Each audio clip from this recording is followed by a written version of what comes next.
All right, good morning.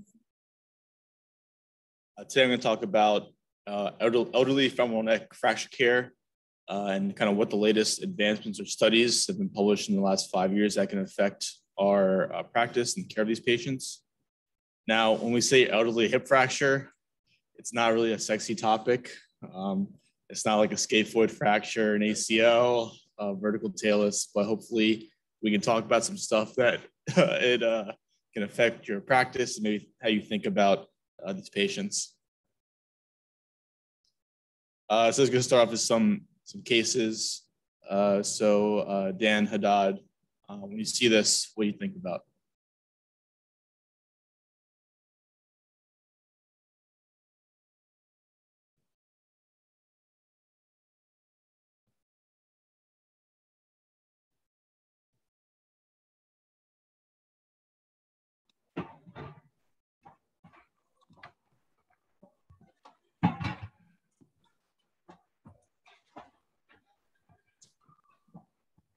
Okay, all right.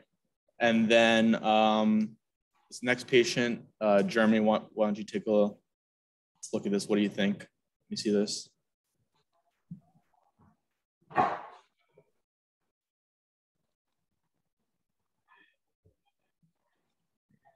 Pelvis lateral hip. So it looks like that gets impacted.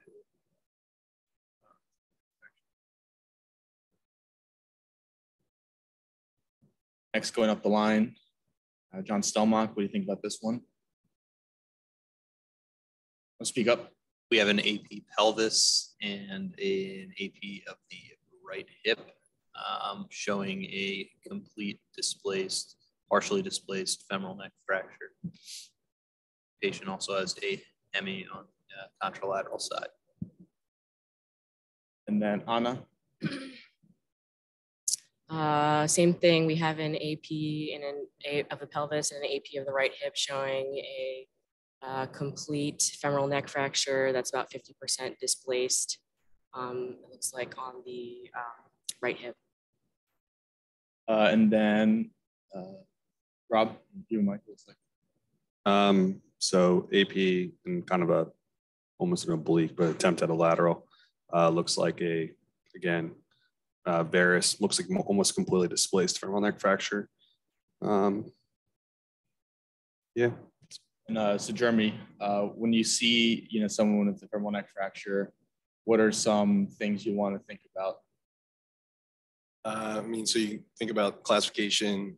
Is it complete? Is it displaced? You think about the demand of the patient. Obviously, if it's incomplete or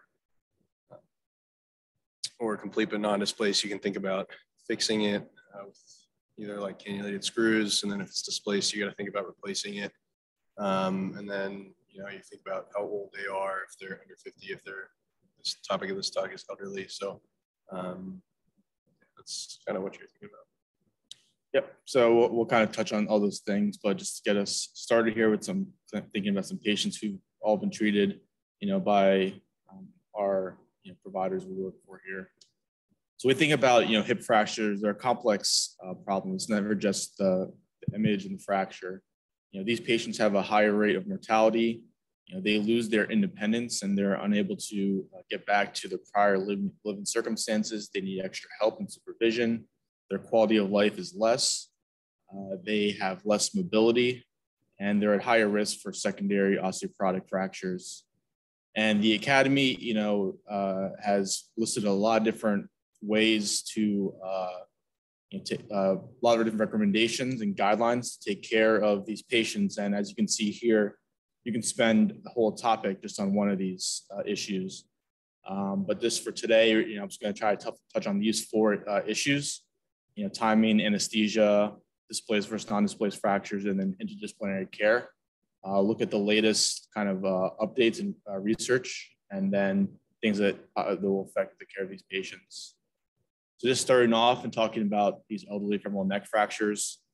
They're common in the US, and the vast majority of which occur in older individuals, people over 50. And just for the purpose of this talk, we're just talking about people older 50 as elderly, which is not obviously the case, but when you're under 50, it's more straightforward that you patients, but when you're older, there's more kind of options.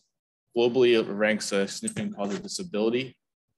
One study published in GOT in 2004, looked at a cohort of 106, and a significant majority of them were using a walking aid that had not previously used one. Significant number were bedridden or within like a nursing facility that weren't in there before. Classically, we talk about the mortality of these injuries at 1 year being 25, 30, 35%. However, some recent studies have been published and showing that the mortality rate actually been coming down, ranging from 14 to 20%. But there's a significant risk of reoperation for these patients. This is one of the most expensive diagnoses to treat in the Medicare population. And a review looked in 2010 that just the economic burden of these hip fractures was $17 to $20 billion. When thinking about the hip, it's where the fracture is based on the anatomical location. So we talk about femoral neck fractures. These are intercapsular fractures that can either be subcapital, mid-cervical, or base cervical, depending on its location within the neck. The blood supply to the head, as we all know, has come from the medial femoral circumflex artery, and this can be compromised in these fracture patterns. Additionally, in this population, these patients have poor bone quality and worse blood flow, so their healing and potential is reduced compared to younger patients. As some of you guys were referencing the Garden classification, and this is one of the primary ways to look at describing femoral neck morphology. Classically, this is done just on an AP imaging. You don't necessarily need any other advanced or other views to classify fractures according to the Garden classification. So one would be a valgus impacted morphology. Two will be a complete but non-displaced morphology. Three is displaced but is a complete fracture but partially displaced. And four is a complete fracture with complete displacement. With this classification system, there's lots of intra and inter observer variability. So when talking about these, it's simpler just to think about non-displaced and displaced fractures. The role for advanced imaging is low. Classically, we get advanced imaging in these patients if there's a concern for an occult fracture, with MRI being the preference given its higher sensitivity. But when you do use an advanced imaging modality, there's a concern that you might upgrade the classification based off kind of what you see, maybe thinking a 1 is actually a 2, or maybe you might see more displacement than previously you thought of. So you might change from internal fixation to an arthroplasty type procedure.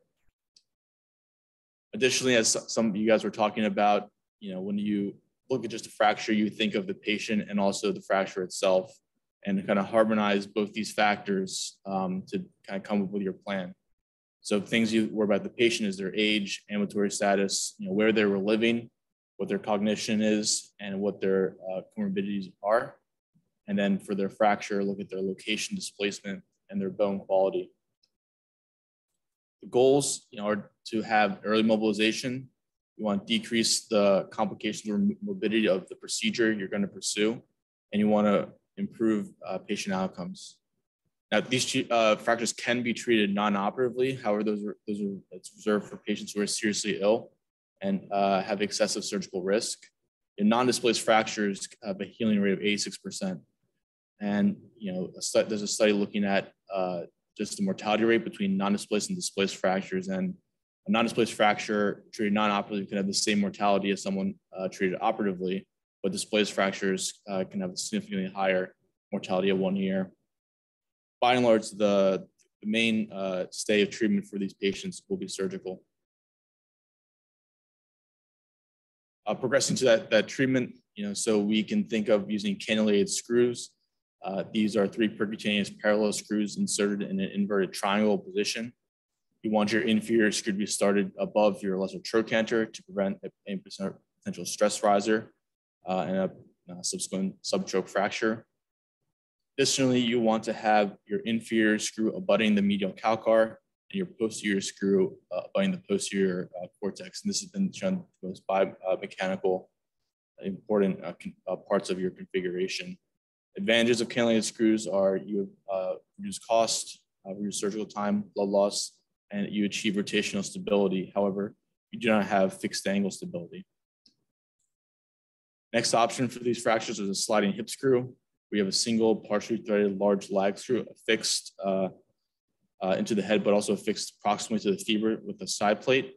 And with this construct, you're able to allow for controlled sliding of the fracture along that lag screw. And you get good fixed angle stability with this construct that's biomechanically strong. However, disadvantages are you have a longer surgical time, more blood loss due to being an open procedure, and you need to add an additional screw to provide rotational stability. Lastly, arthroplasty options provide for the ability to eliminate the risk of non-union, malunion, and osteonecrosis. With Hemi Arthroplasty, typically you're going to be more inclined to implement it in a low-demand patient. Risks with Hemi Arthroplasty are you can have femoral stem loosening and uncemented hemis, dislocation, and acetabular erosion. The risk of these things are higher in younger patients, higher activity level, and longer follow-up from their next procedure. In terms of total hip arthroplasty, the potential to have superior clinical outcomes in terms of pain and function. It is technically more challenging and have higher complications, the most significant of which is dislocation. However, this can be managed with surgical approach, sizing with an appropriate head-neck ratio, adequate capsular closure, and surgical experience and training. Looking just kind of historically at the performance of these fixation strategies. In 2004, Parker and Parson looked at a cohort of 375 non-displaced from neck fractures prior to 2000, and they reported that it had an excellent non-union, AVN, and screw cutout rate. Additionally, around 2001, Parker and Stockton report a Cochrane review of a myriad of different studies performed prior to 2001, looking at the different types of implants used, different types of screws and plate combinations, and over 5,000 patients. And overall, between all these different types of implants that were used at the time, there's no difference in the healing, AVN, infection and pain reoperation, or use of walking aids or mortality. They did look at 7 studies that are more kind of contemporary implants that we use today, and they kind of demonstrated a shorter OR time and less blood loss. However, the most recent meta-analysis done in JOT, looked at even more patients in this non-displaced category treated with internal fixation. They showed a significant reoperation rate of 14.1%. In a cohort of 4,000 patients, showed significant and high rates of complications, specifically symptomatic hardware, cutout, non-union, and AVN, with a mortality of 14.6%. Moving over to performance of arthroplasty. In 2002, there was a randomized controlled trial looking at 409 displaced femoral neck fractures that was randomized between internal fixation and arthroplasty in older patients that were followed for 2 years. In the internal fixation group, there's a significantly higher rate of revisions, approaching 43% compared to 6% in the arthroplasty group. There was impaired walking, severe pain that was worse in the internal fixation. And in their group, they found no difference in mortality. Additionally, Rav Kumar and Marsh did their own randomized trial in a similar population. The sum randomized between, Hemi's internal fixation and total hips, and they were able to follow however many patients survived up to 13 years. And the pain was worst control or highest in the Hemi group at 1 year, but at 13 years, it was worst in the internal fixation group and lowest in the arthroplasty group. Mobility was comparable at 1 year, but best in the total hip group. There's no difference in mortality at 1 year or 13 years. And the revisions were highest in the internal fixation Hemi arthroplasty group when compared to the total group. And however, dislocation was still a significant complication. So based on kind of these sort of studies, this is kind of our typical treatment kind of algorithm. We have a femoral neck fracture. We kind of classify it into displaced and non-displaced, and then go from there, and base it off of kind of like patient factors, whether we pick like cannulated screw DHS or, consider doing a total more active patient or hemi in a less active patient. Looking at kind of this like limitations of the aforementioned studies is that a lot of these were small studies. They used multiple different types of implants with variations, older implants and techniques. Additionally, there's been a lot of changes in healthcare compared to studies that are done prior to 2000. And the question is, are these really generalized today and how we practice? So, next I'm going to kind of go forward and look at studies that were done in the last 5 years, and we're going to primarily look at what we can do in the OR, to affect the management of these patients. So one of the major trials was the FAITH trial. This was a randomized control trial that was done internationally, looking at low energy femoral neck fractures in patients over 50. This is actually a study that we helped enroll patients for at this hospital. The primary outcome was looking at reoperation rates at 24 months. And they looked at sliding hip screws and cannulated Cannellated screws. They had no difference in any of the baseline demographics in these patients, and they had good follow-up, up to 91% at 2 years. We looked at all femoral neck fractures. Overall, they found no difference in reoperation rate between DHS or cannulated screws, but there was a reoperation rate significant of around 20%. More screws had to be removed or had their fixation revised compared to DHS, but the DHS group had a higher revision rate to total hip arthroplasty.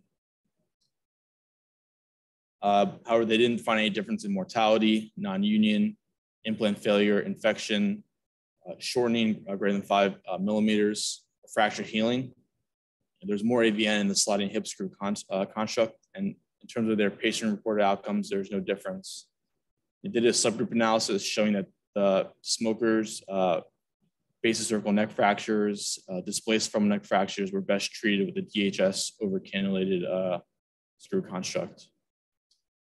Diving deeper into the rabbit hole into their kind of results, looking to just how patients in the displaced fractures did. There was a significantly higher number of reoperations in the cannulated hip screw group, higher amount of AVN in the DHS group, but no difference in mortality, non-union, implant failure, infection, fracture shortening, or healing potential.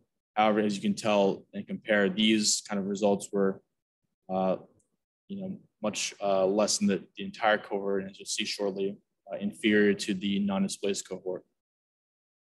Here are the kind of the results for the non-displaced cohort. There was not a difference in reoperation rate, mortality, non-unions, AVN, implant failure, infection, shortening, or healing. Once again, you saw a higher conversion to total hips in the DHS group, higher implant removal in the cannulated screw, and revision internal fixation in the cannulated screw group, and no difference in patient-reported outcomes. But even here, you can see that even for these non-displaced fractures that we are typically treated as a standard of care with internal fixation, there's still a significant number of complications in kind of what we usually do. So overall, there's no difference in reoperation rate, mortality, health quality for all femoral necks treated between DHS and cannulated screws at 2 years. We talked about this, the higher revisions of removal of the screws or revision internal fixation with the cannulated screws, and higher AVN and conversion to total hips in the DHS group. DHS is favored in smokers, displaced fractures, or basal cervical femoral neck fractures, but there's still a significant high rate of complications and reoperation rates in non-displaced fractures, worse so in the displaced fracture group. The next kind of trial that was recently done was a study done in Europe where they randomized 219 patients with non-displaced femoral neck fractures to either internal fixation with cannulated screws or Hemi Arthroplasty. Their primary outcome was looking at Harris hip score for hip function at 2 years. Overall, there is no difference in either groups after the randomization. However, in the cannellated screw internal fixation group, there's a lower percentage of patients who were living at home at their injury versus like a assisted living facility or nursing home. And a higher percentage of patients needed informed consent due to their cognition. And this was in the internal fixation group. The Hemi group had longer surgeries, higher blood loss, and a longer length of stay. Overall, they found no difference in their hip function and pain throughout their 2 years of the study. However, there was improved mobility assessed via the timed up and go test in the Hemi Arthroplasty group by 5 seconds. While the quality of life measures were superior in the Hemi group initially, both groups saw an increase over time, moving away from their fracture, but another group was able to get back to their original pre-fracture health quality. Moving on to surgical complications, there's a significantly higher rate of these complications in the internal fixation group when compared to the Hemi group, and that there's no overall difference in mortality. Lastly, looking at reoperations, once again, you see the same significantly higher rate of reoperations in the in the internal fixation group when compared to the Hemi Arthroplasty group. In summary, overall, there's no difference in hip function, and there was improved health quality in the Hemi Arthroplasty group. No difference in mortality, and there was better mobility assessed by this timed up and go test with Hemi Arthroplasty management. And there was significantly less complications and less reoperations in the Hemi Arthroplasty group. The one caveat being that just the initial cognition difference between both groups may be factored into how the quality of life outcome scores were and the hip outcome score. The last study I want to talk about was the kind of health trial. So this was like a randomized trial, multi-center international, looking at the question of total hip versus Hemi Arthroplasty, looking in patients with displaced femoral neck fractures over the age of 50, and they were able to randomize nearly 1,500 patients. And their primary outcome was any unplanned secondary hip procedure at 2 years. This included taking patients back to the OR for surgery or possible reductions, whether they be in the ER or the OR. And they, patients either got a hip or a Hemi, and they, after they randomized, there's no difference at all in terms of their baseline demographics, and they had excellent long-term follow-up rate at 85%. The people who did this procedure weren't necessarily joint trained. They just had to have a requirement of doing both procedures, at least 50 of them in their lifetime, and doing at least 10 procedures per year. So looking at the results, they found no difference at 2 years for any unplanned secondary procedures, the rate being roughly 8% in either group. However, if you were to look at the chronology of these procedures, the total hip group, looking at years time point 0 to 1 year, had a higher rate of procedures compared to the Hemi group. And then looking at 1 year to 2 years, the Hemi group had higher rate procedures. And during that first year, there was a high number of closed reductions in the total hip group. And then from 1 to 2, there was a higher rate of implant exchange in the Hemi Arthroplasty group. Overall, there was no difference in mortality or looking at severe adverse events. And overall, hip-related complications in aggregate, there's no difference. However, the dislocation rate was higher in the total group compared to the Hemi group, and then the implant exchange rate was higher in the Hemi group when compared to the total group. In terms of their patient-reported outcomes, in terms of their SF12, EQ5D, and TUG system mobility, there's no difference in 2 years. And there was a difference in the WOMAC score, but that was not clinically significant. So overall, there was no difference in these secondary unplanned procedures, mortality, severe events at 2 years between Hemis and totals. However, if you were to exclude the closed reductions, the rate of these unplanned procedures was 3.9% in the total group versus 6.6%. More secondary procedures in years 1 to 2 in the Hemis, and those are more likely to be like a surgery for implant exchange. And there was more dislocations seen, and they require more closed reductions. And at 2 years, there wasn't a significant clinical functional difference. So overall, these are kind of just like the summaries of basically the take-home points from these major trials, looking at kind of surgical options and different types of interventions for those non-displaced and displaced fractures. And revisiting our treatment paradigm, the question comes is, is there a role for, arthroplasty in these non-displaced fractures? And while we have like one study, that showed a significant benefit in terms of the complications and reoperations and potentially in the mobility, more research is needed to identify, whether this is should be a more standard of care practice moving forward. So that's kind of just how things stand in terms of the operative side of things. The next thing is to kind of think about what we can do in the perioperative setting in the care of these patients, our anesthesia and kind of the way we kind of organize our care structures. So I'm just going to touch on next on the timing of surgery, the anesthesia type, and then the role of interdisciplinary teams. So timing the surgery.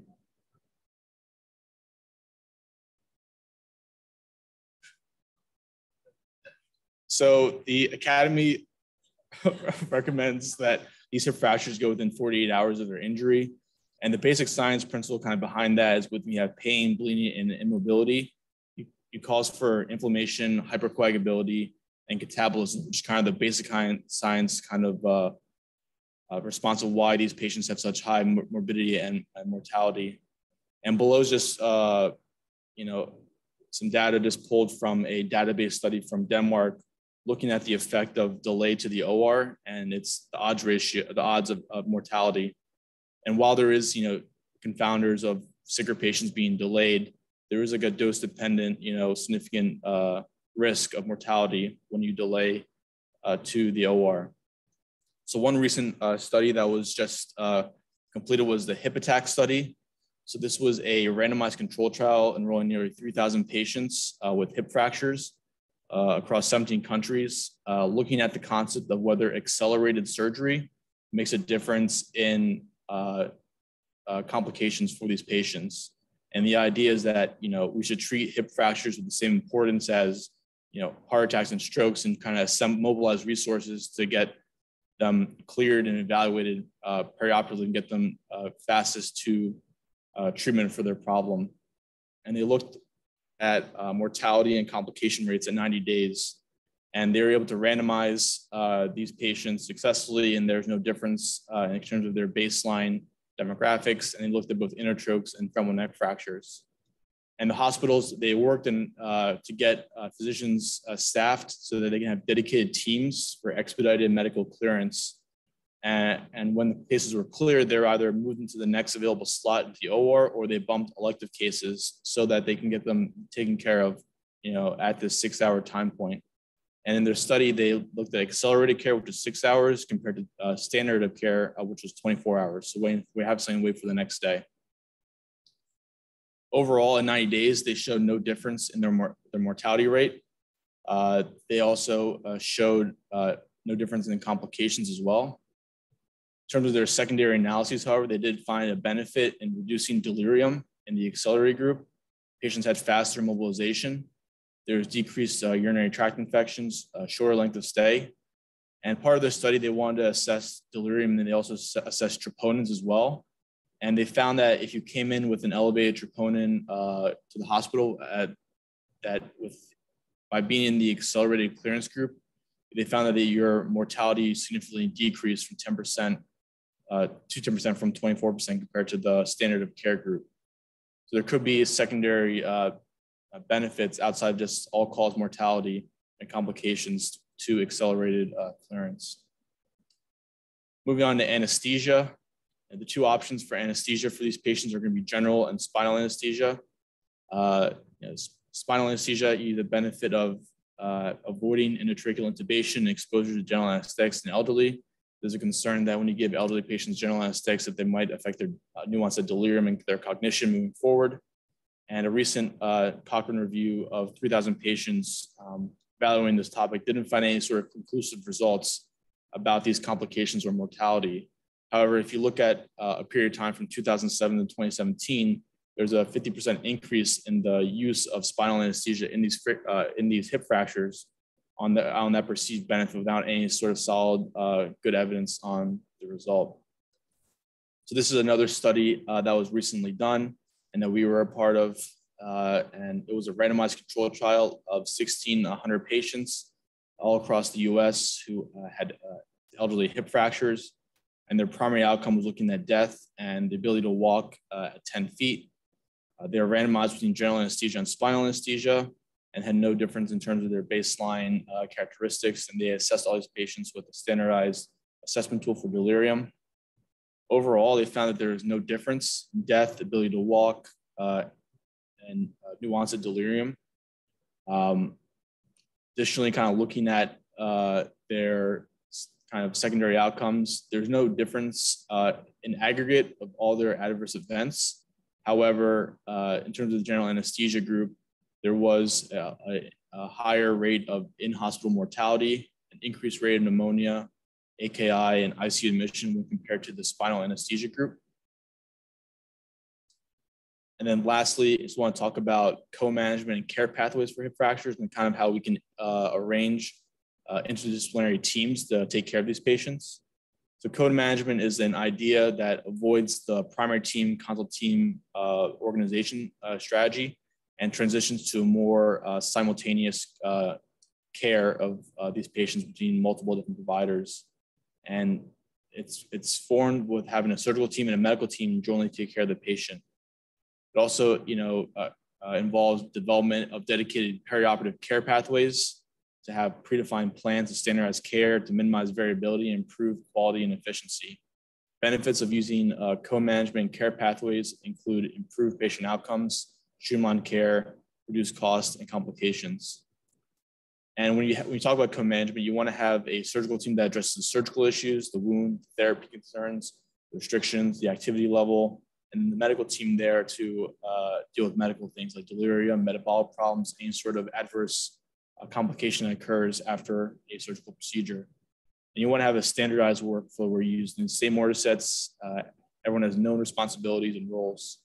And you want to have protocols that emphasize rapid and systematic preoperative evaluation of these patients to limit any sort of variabilities or hiccups along the way that could lead to inefficiencies.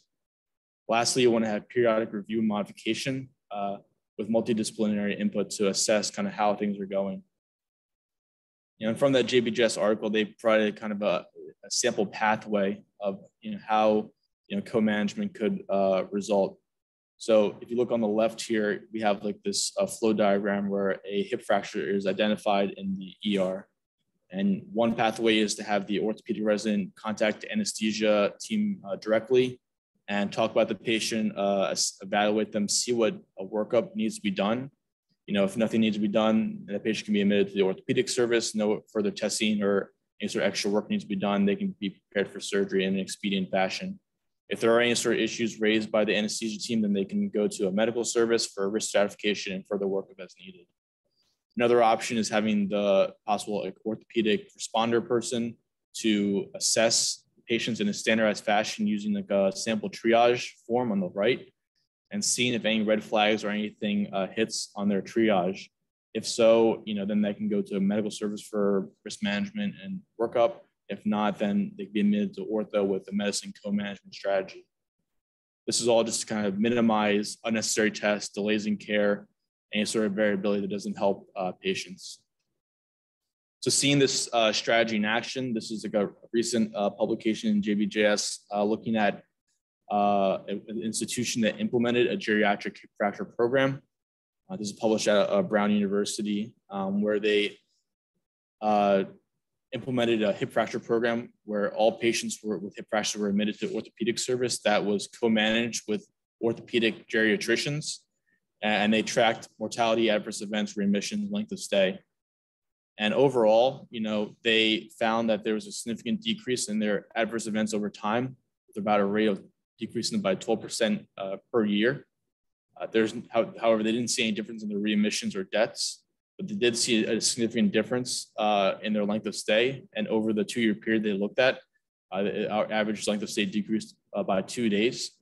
And when they looked at patients who experienced some sort of medical adverse event, they found that their length of stay was reduced, showing that having those orthopedic geriatricians on service helped improve the care of those patients.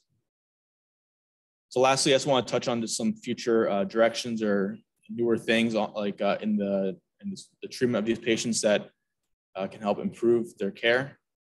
So there are these novel fixation implants out in practice, and they are designed to kind of incorporate the features of both cannulated screws and dynamic hip screws and reduce the disadvantages of the previous fixation strategies.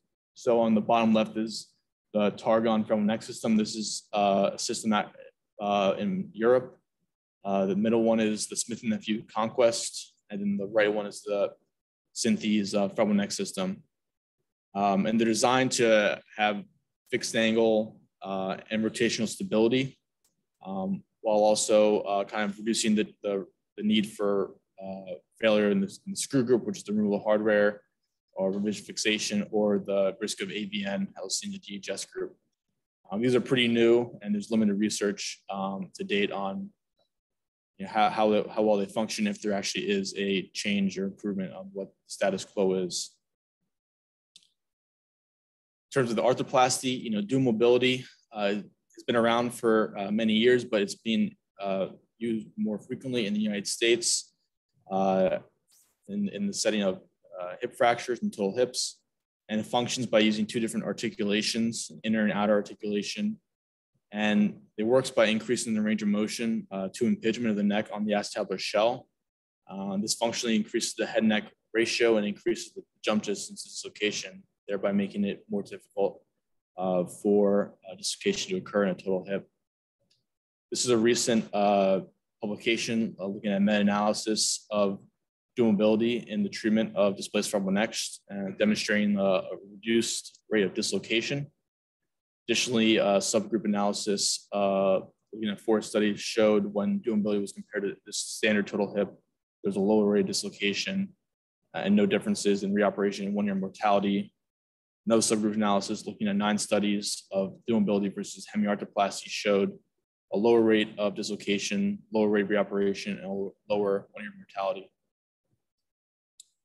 So in conclusion, femoral neck fractures pose a serious threat to elderly patients' lives and a significant burden to society. Goals of treatment are to allow for early mobilization, decrease complication, and improve patient outcomes. Treatment of femoral neck fractures are often surgical and based on a combination of the fracture and the patient. Internal fixation remains like the standard of care for non-displaced fractures. There's no difference in reoperation rates, mortality, health quality for all femoral neck fractures treated between DHS and cannulated screws. There's a higher rate of removal of hardware and revision internal fixation with cannulated screws, and a higher AVN conversion to total hip arthroplasty in DHS. And DHS is favored in smokers, displaced fractures, and basal cervical neck fractures. There is a significant rate of complications reoperations in terms of the non-displaced fractures, and these rates are even higher in displaced fractures. Hemi arthroplasty for non-displaced fractures offers less complications and improved mobility. However, more studies are needed comparing these options head to head. Displaced fractures are best managed with an arthroplasty procedure due to the high complications of internal fixation. The health trial was like the largest trial done to date, 1,500 patients looking at Hemis and totals using modern implants and looked at 2 years. They didn't show a significant difference, however. It's possible the benefits of totals can be seen in longer studies. The other important caveat to this is that, these procedures weren't necessarily done by arthroplasty trained physicians, and it's been shown that they can have outcomes that are superior to trauma trained or generalists. In this study, however, they showed that dislocation still remains a significant complication for totals. And the Academy still recommends that total hips be performed with patients with displaced femoral neck fractures who are independent and active. And then lastly, to tie up the surgical side of things, dual mobility and novel fixation implants offer potential solutions to the complications seen with internal fixation and total hip arthroplasty. It remains to be seen how these implants being used today can affect the complications that we've traditionally seen with fixation and arthroplasty.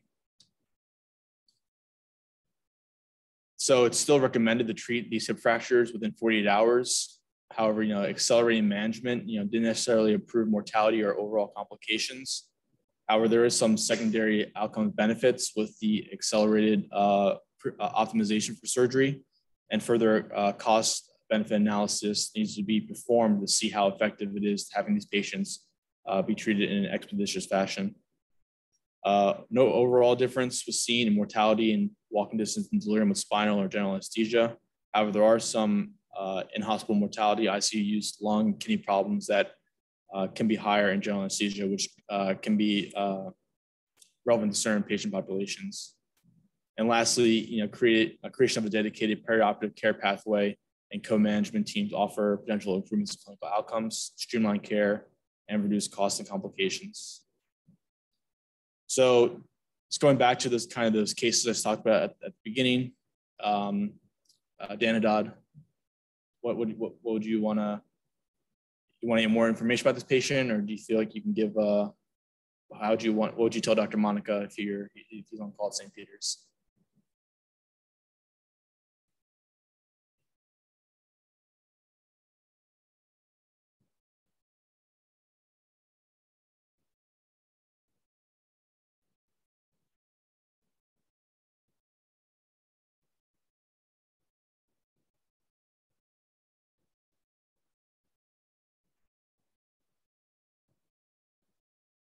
Okay. Well, we went with screws, non-displaced fracture, couple Cannellated screws. If you want to critique, the screws, maybe that inferior screw maybe a little more anterior, but it's still a triangle. And it looks like all the threads go past the fracture site despite using the longer thread construct. And overall, this patient, this is post-op for them. And 6 months out, they're doing fine, no problems. So far, so good. Next case, yeah.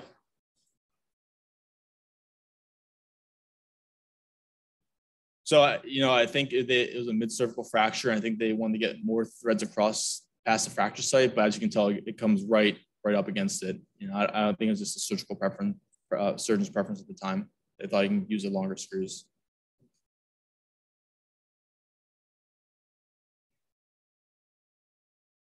So posterior. Oh, I think you could maybe put it more anterior. Yeah.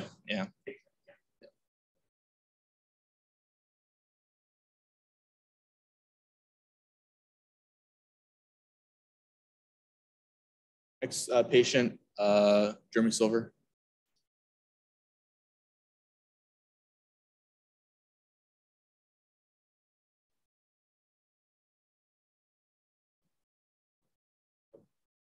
This patient underwent cannulated screws. Overall, I just did their initial post-op x-rays. At 3 months, however, there was some evidence of AVN screws in the joint. So that they actually are going to undergo a total hip arthroplasty procedure. Dr. Cott, since you're here in the audience, would you have done anything different to this patient starting out?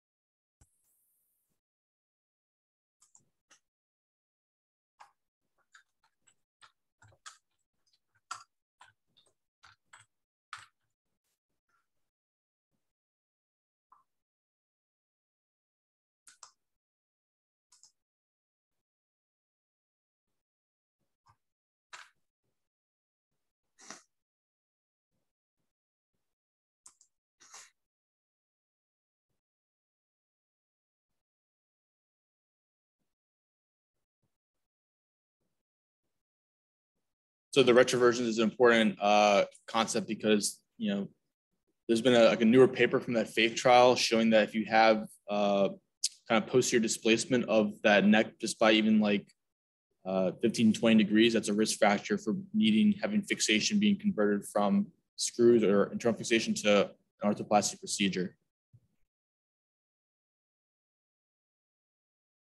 It didn't show up in their analysis, but if you have someone who you're already concerned about, renal disease for and their healing potential, I think if you want to reduce the chance that they could have, surgery, maybe going to arthroplasty route might have been consideration.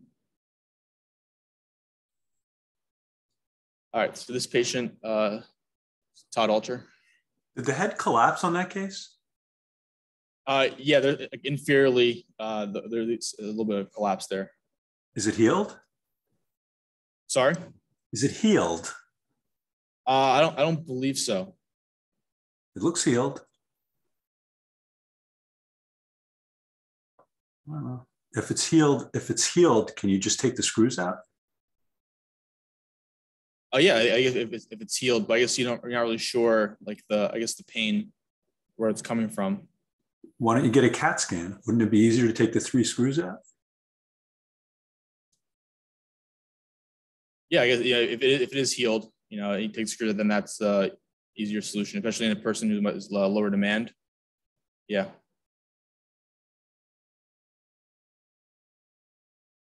All right, next patient.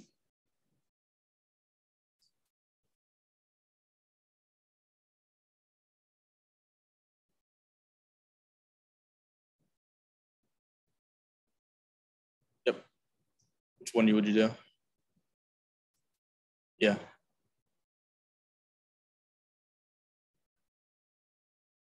Yeah, he's a community ambulator. He uses a walker at baseline. I would do a Hemi Arthroplasty. Yep. So you got a Hemi. 2 years out, he's doing fine. No pain with the implant at all. It's still well fixed in his leg, and no acetabular changes. I have a Jomar. What do you think about this one?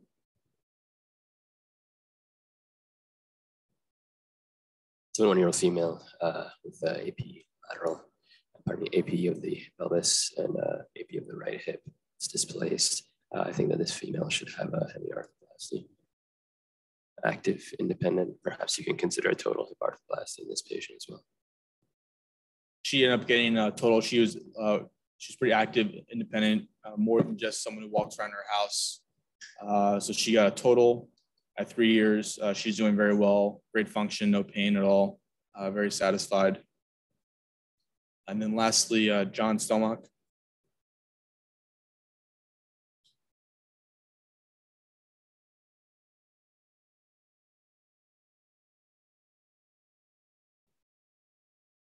Why a total?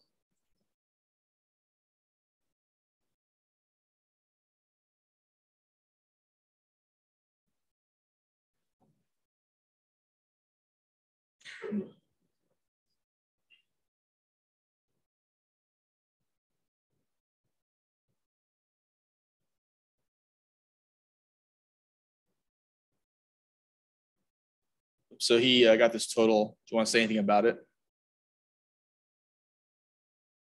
Yeah, anything weird? Yep, you got to do mobility. There's this concern intra-op that there's some instability. So the attending surgeon elected to put do mobility in, and he did a posterior. Overall, he's done very well. This is about 6 months. At I think 2 or 3 months, he went back to kind of like work already. Overall, very satisfied. No dislocations or problems. Last case is one.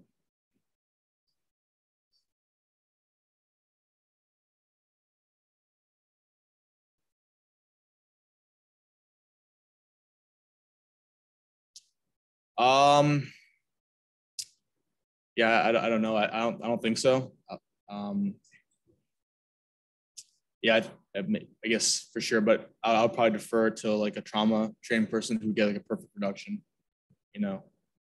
I think if you get really good reduction, it shows that it's the most important factor for femoral neck fractures in the non kind of elderly classification.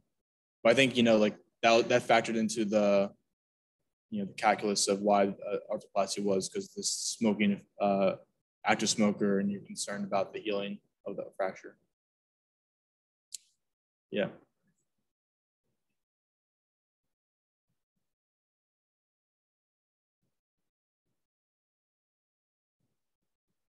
These are all general. These are trauma guys. So none of them were done by arthroplasty trained people.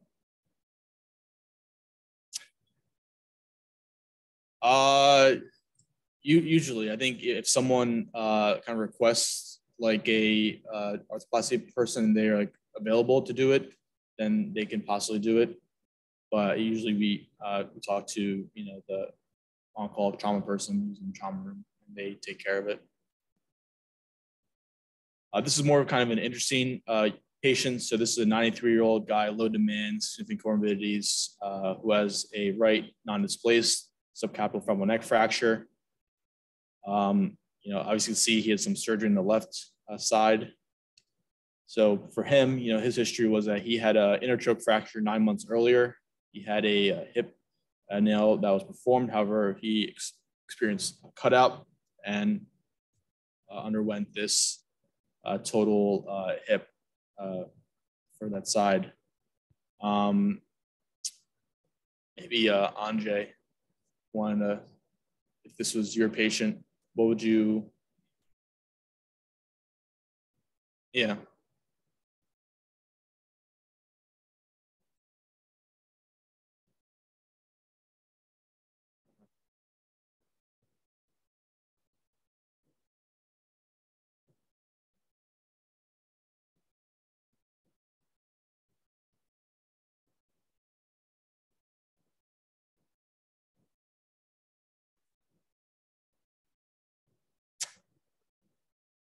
So that's, yep.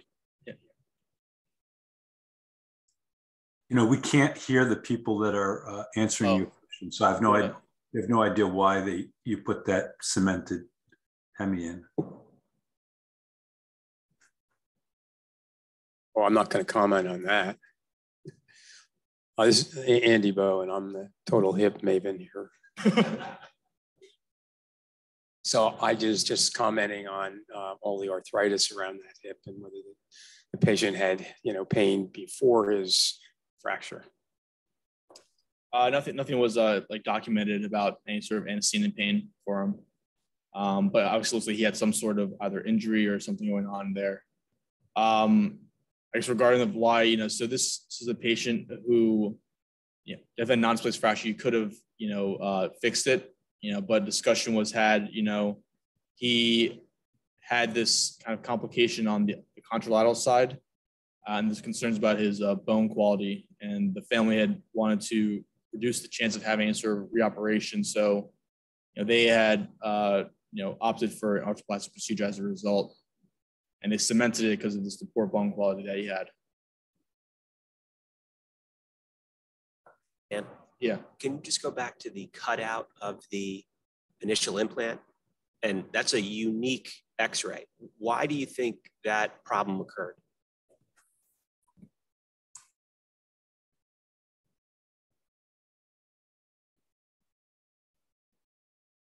So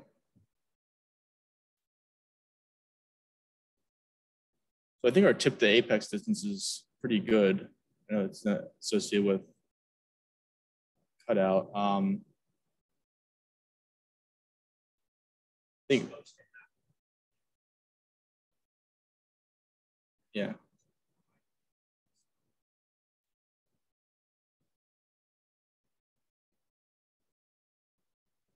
Yeah, I'm not sure why it slid that.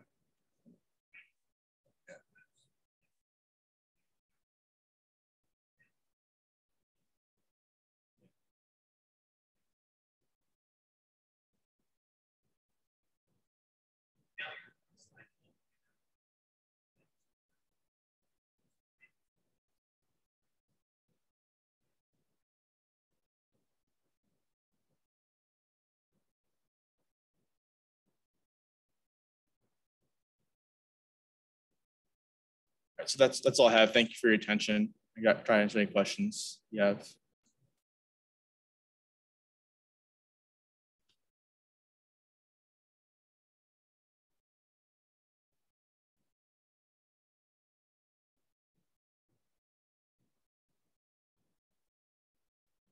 I'm not sure. I don't know. Yeah. No.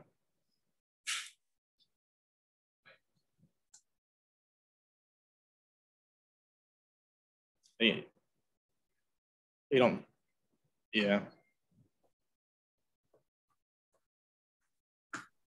Hey, Dan, just going back to that paper you presented with the reoperation rates. And I think it was about 33% for the cannulated screws, 25% for the Hemi, and only 6% for the total hip.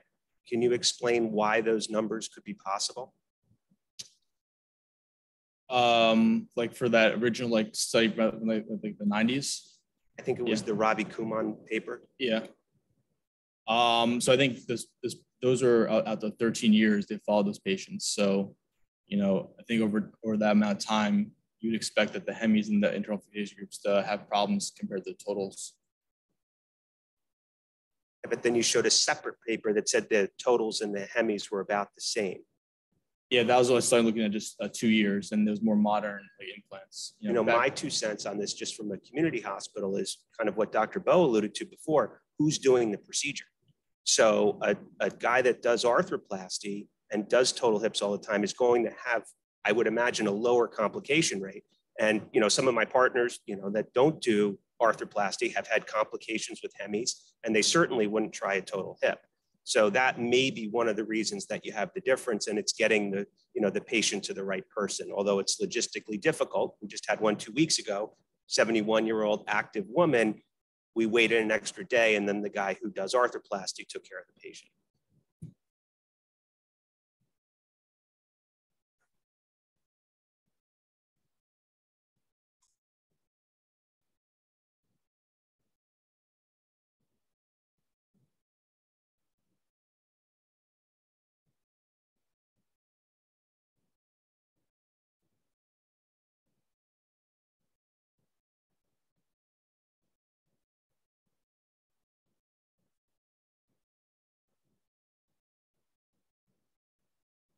There was like I think journal arthroplasty study looking at complication rates between arthroplasty trained surgeons, trauma surgeons, and generalists, and the arthroplasty surgeons had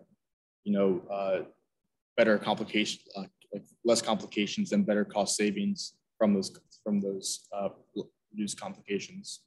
So definitely is a significant factor, and that's something that isn't addressed in like that big health trial of that 1,500 patients that were randomized between Hemis and totals. You know, the requirements for that study that you had to do 50 in your life, including your residency, and then you just had to do 10 within the last year. So that doesn't really qualify as someone who's like an expert compared to like an actual arthroplasty surgeon doing these day in and day out.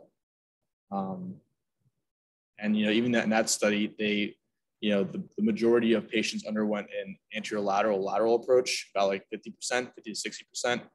Then roughly like 30% were done by the posterior approach, and then only like 5% was done by anterior. And a lot of people in the US, or at least like joint surgeons, are doing anterior approaches for their totals and Hemis. So it's a significant factor that's not really accounted for in that major study.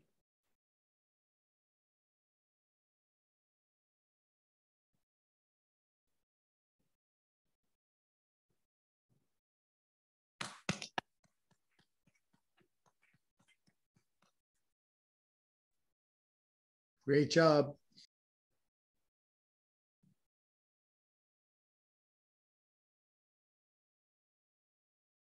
Great job, Dan.